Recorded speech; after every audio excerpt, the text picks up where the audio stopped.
You pick that up in Joel and all the Psalms. Yeah. Shadow of death. So, 1 Peter 3, 1 Peter 4 says, the gospel was preached to the dead that they could be judged to the living. When was that judgment? Come on. Christ took the judgment of Adam. Yeah. But 70, 80, it was, Revelation says it's the judgment of the world. Revelation 11, I think it's around 18, he says, and this is the judgment of the world, that the dead can now be judged according to the living. Yeah. And when you read that judgment, he says, all those that are not written in the book of life of the Lamb. Oh, but Jesus says our names are written in heaven. Not in a book. The books were opened from the cross to 70, 80. All the books and finished. He says, do not seal anything more. It's all open. Do you understand? Yes. It's not books. It's not judgment. The court case was over. Yes. We mix those times.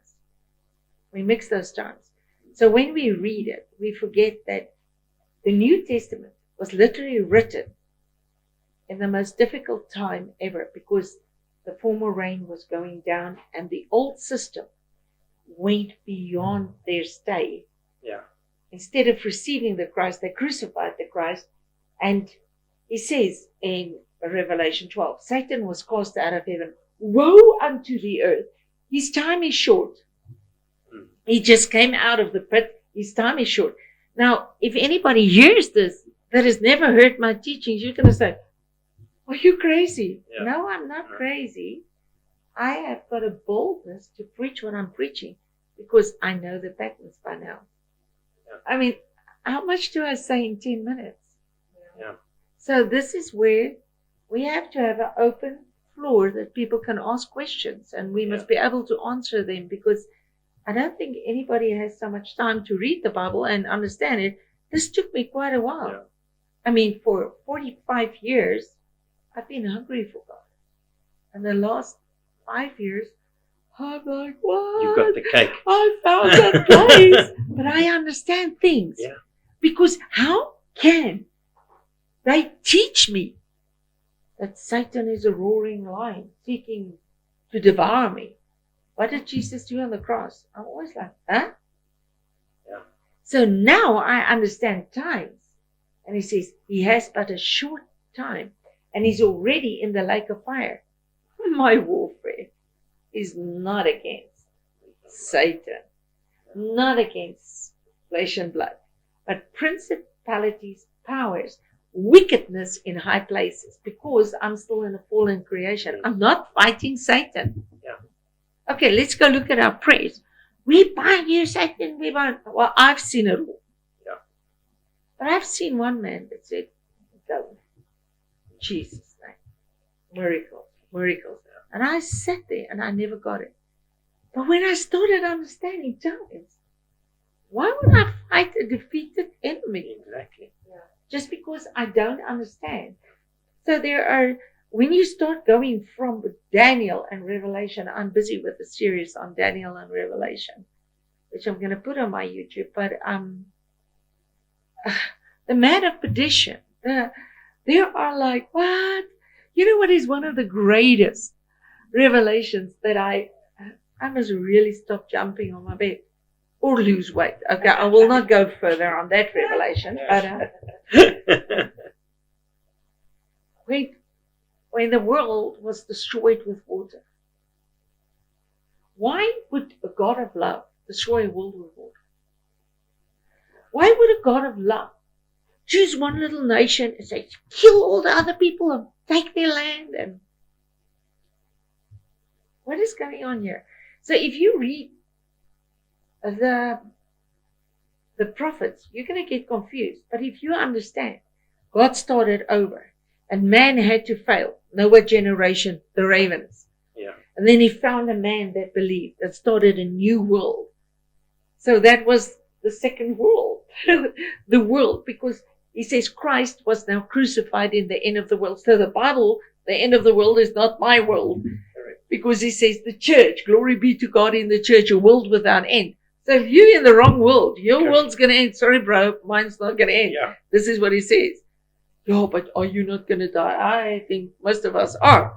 And I believe in immortality. Yeah. But in Christ, whether you live or die, Doesn't matter. That's why death Paul is said, just but another change. Yeah. What did you say? No, Paul said, I live, if I die, I belong to Christ. doesn't matter. Whether He I says, live or I'll die. glorify God in my body Yeah. through life Yeah. or death. So these are things we don't. So what happens is we fight for life. Yes. You fight for life, you lose it. And I realized maybe that's where we made a mistake. But if you lose your life, it doesn't matter. I've already stepped into life. Exactly. But if you got these things turned around, in other words, we don't understand the Bible. Yeah.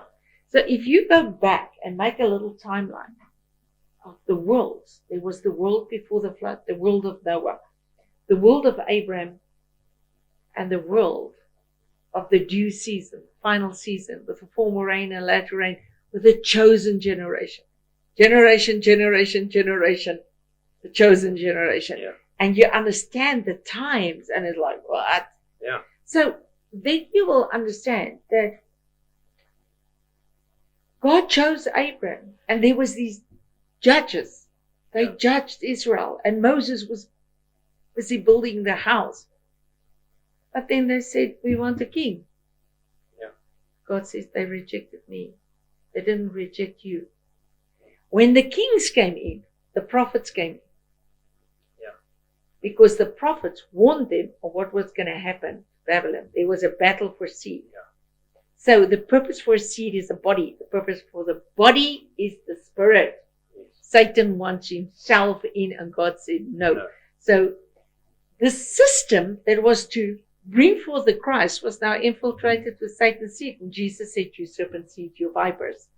And when it was like, they opened the doors for everything. He said, okay, well, go to the top seed. So this vision that King Nebuchadnezzar saw is the beginning of their end. Correct. Of the system that was to bring forth the Christ that didn't do it. Yeah. It was like this whole story is the revelation of the total failure of man's efforts. Yeah. So that God can do it. And now we still want to have our And efforts. we still want to fight over it. Can we not just submit to the Spirit? Yeah. And when He says, don't do that, you say, no, it's my fight. You remember what God was always said? God says to you, shh, shh, shh. You say, no, it's my fight. Oh, my word. Yeah. It's like I've just experienced it over and over. Then you have to go and say sorry, even if you're right. Yes. Because it's not your fight. Yeah. Yeah, and it sets you free. So I think we land ourselves in situations just because we don't understand the word. I find the more the word opens to me, the easier it becomes to be a Christian. Sure. It's a joy.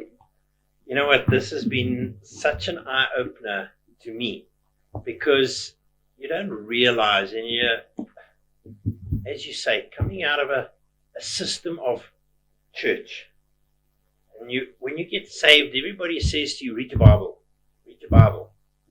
but nobody tells you how to read the Bible.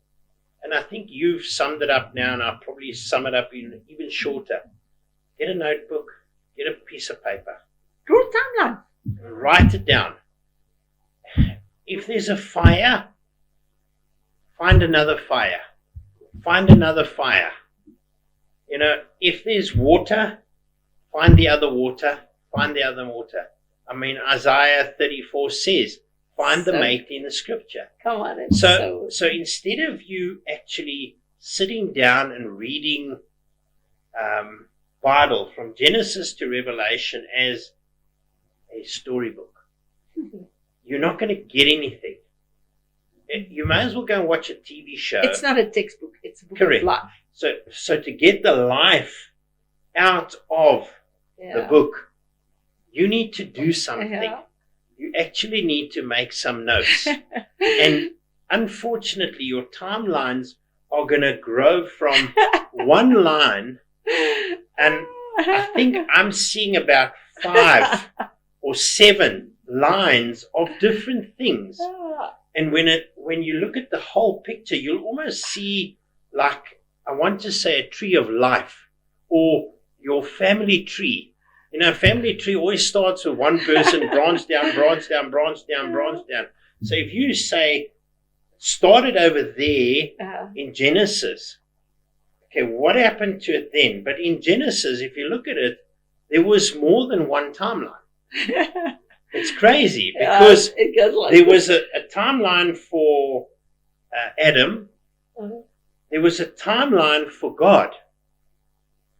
And then it starts, it just expands, and guess what at the end? It all crashed. Boom, it stopped. But then, what did we step into?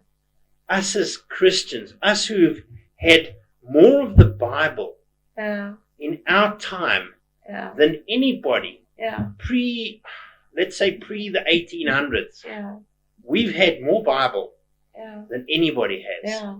And we've had more interpretations, more wishy-washy versions, funny versions, crazy versions of the Bible. I mean, some... You know what comes up to me now? If you understand these patterns, everything had to go for the new to come. Yes. Everything had to go for the new to come. Now, if you are in a stage where it's going down,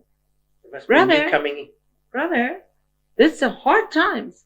But if you understand, this is breaking forth a new time. It's a different thing. So it's like, it's not reading the Bible and studying the Bible. It's enjoying the purposes of God.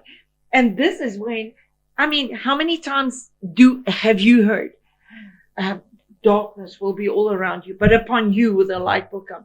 That's a principle that worked through, and that is directly on Jesus Christ. The light came and the world was going down, but it's also a pattern. And we are in now, in a stage where darkness is there. Guys, it's going down.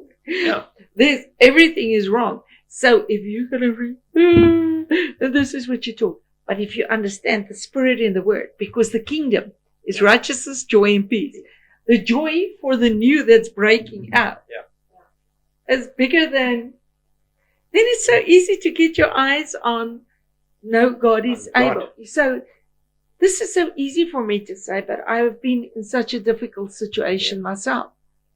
And I have this last 2 weeks, my family has just been restored. I can't tell you how many times I'm like, am I dreaming? And he says, when God turns the lot of Zion, we were like those who dream. So everybody around me has died. Everybody has left me. Everything that could go wrong has gone wrong. Blah.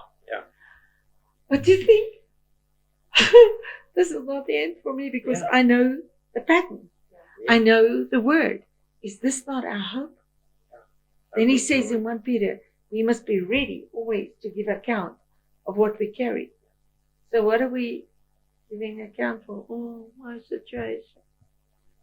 And unfortunately, when you're surfing that horrible wave, we tend to talk that horrible wave. We are in a very terrible wave. Yeah. And I personally don't even think it's going to really... I think it's just going to go better, but it's going to be there where the light shines bright. God says, when they fall on your left, when they fall on your right, this is why we have the light.